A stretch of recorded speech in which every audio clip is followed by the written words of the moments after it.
Niché au cœur de la Sologne, en région Centre-Val-de-Loire, l'Observatoire radioastronomique de Nançay est l'un des principaux observatoires radio au monde.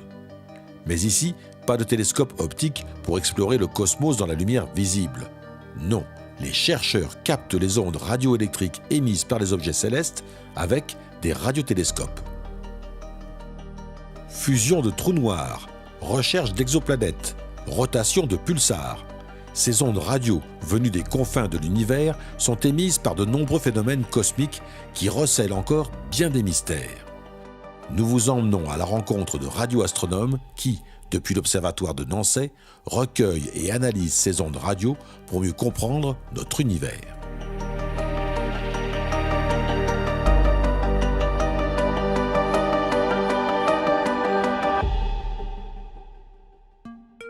Ismaël Cognard est astrophysicien.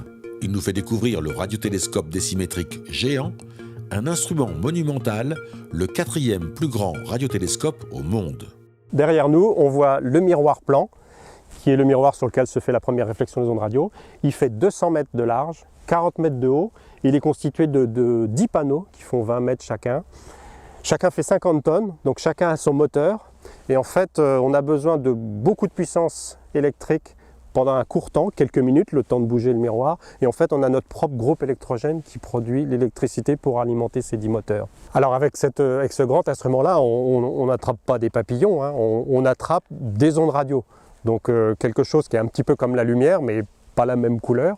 Et cet instrument-là, il va servir à concentrer le maximum d'ondes radio qui provient d'astres extrêmement lointains dans le ciel.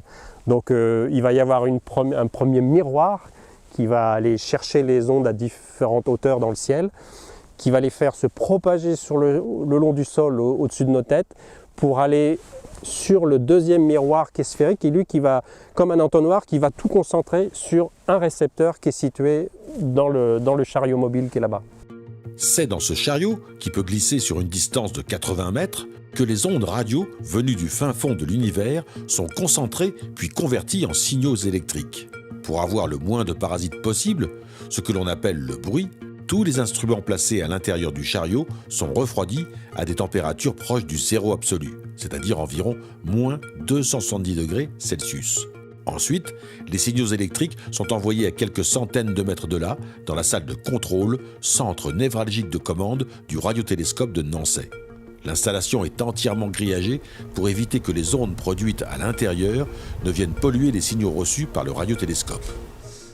Et ça, les FRB, tu as reçu les fichiers Les fichiers, oui, Ismaël m'a tout envoyé. Ok, bon, parfait. Voilà. Alors ici, on est dans la salle de contrôle du télescope.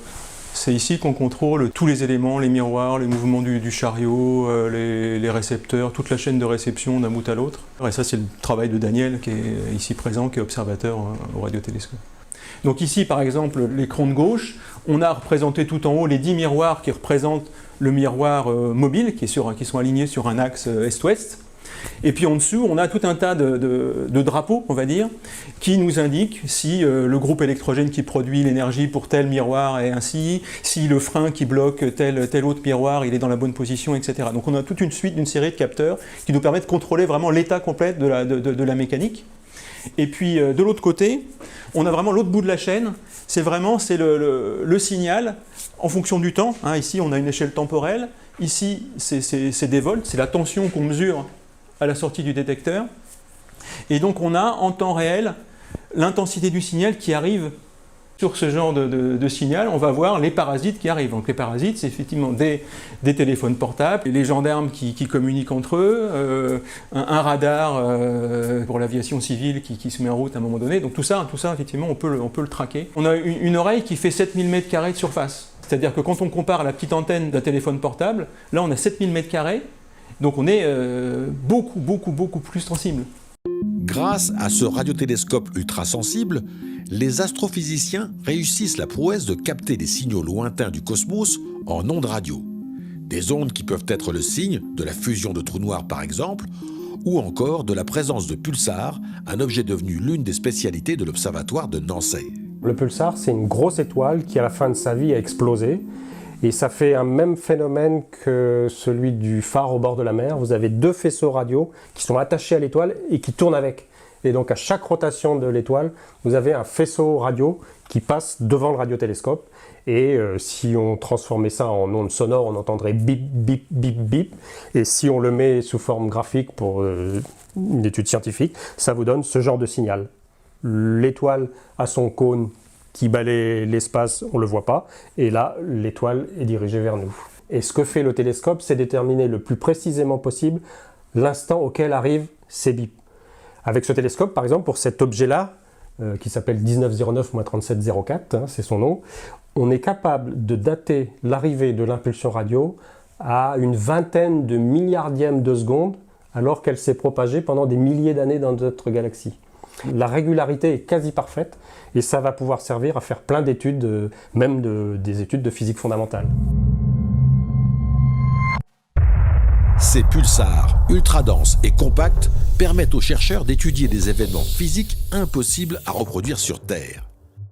En observant régulièrement un ensemble de pulsars, il leur a même semblé possible de mesurer les lentes déformations de l'espace-temps. Une autre application qui est celle qui nous occupe vraiment beaucoup en ce moment, c'est l'utilisation des pulsars, ou même des réseaux de pulsars, d'un ensemble de pulsars, comme un détecteur d'ondes gravitationnelles. Alors ça vient du fait que ce que nous prédit la relativité générale d'Einstein, c'est qu'il y a un lien très fort entre la géométrie de l'espace-temps et son contenu en masse, et donc quand on agite les masses, finalement ça perturbe la géométrie, et cette perturbation se propage à la vitesse de la lumière, et c'est ce qu'on appelle une onde gravitationnelle. Cette onde gravitationnelle, quand elle passe par un détecteur, ou par nous sur Terre, elle va déformer à la fois le temps et l'espace. Ça déforme l'espace et le temps, et donc la régularité du tic-tac des horloges qu'on observe à travers les pulsars. Les pulsars sont donc des horloges naturelles d'une extrême précision. Le dérèglement, même infime de leur tic-tac, indiquerait donc l'existence d'ondes gravitationnelles probablement provoquées par la présence de couples de trous noirs supermassifs prêts à se percuter. Cette découverte récente est le résultat d'une collaboration entre les plus grands radiotélescopes du monde, dont celui de Nancy. L'observatoire abrite sur ses 150 hectares d'autres instruments, toujours pour observer l'espace en ondes radio, mais dans des gammes de fréquences bien différentes, avec, là encore à la clé, l'étude d'astres et de phénomènes mystérieux. Sur le site de Nancy, à part le grand radiotélescope décimétrique et le radiohéliographe, on a caché derrière les arbres ici des antennes en forme de queue de cochon, c'est des hélices de 9 mètres de haut, qui s'appellent le réseau décamétrique, qui date des années 70 et qui observe exclusivement Jupiter et le Soleil à des fréquences très très basses. On a depuis 2010 la station LOFAR, Low Frequency Array, réseau basse fréquence. Ici, chaque groupe d'antennes a des formes adaptées au type d'onde que les astronomes souhaitent étudier, en forme de pic, de cône ou de parasol. En 2019, un nouvel instrument a été inauguré, lui aussi parmi les plus puissants du monde dans sa gamme de fréquences, un champ d'antenne appelé Nénuphar. Ici, c'est Nénuphar, c'est le dernier né en fait des instruments de Nancy. Donc c'est un instrument qu'on a conçu et réalisé ici et qui est formé de 2000 antennes. C'est 2000 antennes, mais ce n'est pas 2000 antennes d'un seul tenant. C'est en fait une centaine de groupes de 19 antennes qui vont cette fois-ci être sensibles aux très basses fréquences, c'est-à-dire de 10 MHz, les plus basses qu'on peut observer depuis le sol, jusqu'à la bande FM, 87 MHz. Chaque groupe de 19 antennes est disposé sur un hexagone, et c'est là on va avoir une centaine de radiotélescopes orientables qui fonctionnent en réseau, alors que rien ne bouge ici sur le sol. Tous ces instruments qui explorent le ciel en ondes radio permettent également d'étudier les exoplanètes. Ces planètes qui tournent autour d'autres étoiles que le Soleil et qui ont des orbites ou des compositions bien différentes de ce que les scientifiques auraient pu imaginer. Alors il y en a vraiment de toutes sortes. Par exemple, ces exoplanètes, les Jupiter chauds, les planètes très proches de leur étoile, celles-là étaient inconnues dans le système solaire. Donc ça a été une vraie surprise. La découverte de ces planètes a remis en cause tous les processus de formation des planètes dans le système solaire, puisqu'on ne peut pas les former là où elles sont. Il faut qu'elles aient ce qu'on appelle migré, qu'elles aient bougé dans le disque de matière où elles se forment. Donc de la même manière, là on a des planètes, probablement des planètes entièrement recouvertes d'eau. On a des planètes qui sont en série de planètes de petite taille comme TRAPPIST. On a des planètes géantes, on commence à détecter des planètes telluriques, certaines dans la zone habitable de leur étoile, donc dans la zone où l'eau peut être liquide. Et si de l'eau peut être liquide sur certaines exoplanètes, alors la vie s'y est peut-être développée.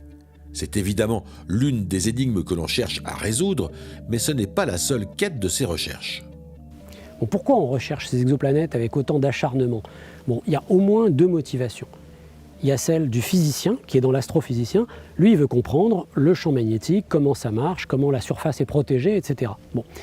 Et puis il y a aussi, très franchement, aussi l'explorateur, le plaisir de la découverte.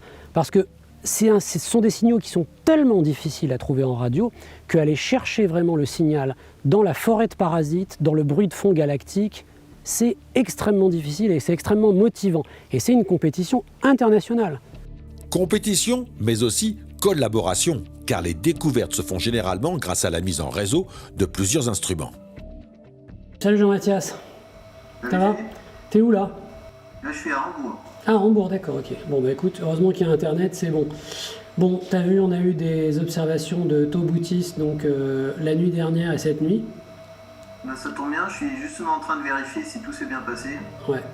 Donc maintenant, ça veut dire qu'elles sont prêtes à réduire. On peut réduire les données. Exactement. Ouais. Parce que là, 100 gigaoctets de l'heure... Apparue après la Seconde Guerre mondiale, grâce au développement des radars, la radioastronomie et l'Observatoire de Nancy connaissent un renouveau depuis les années 2010, avec des instruments toujours plus performants qui ouvrent de nouveaux horizons sur la compréhension de l'univers.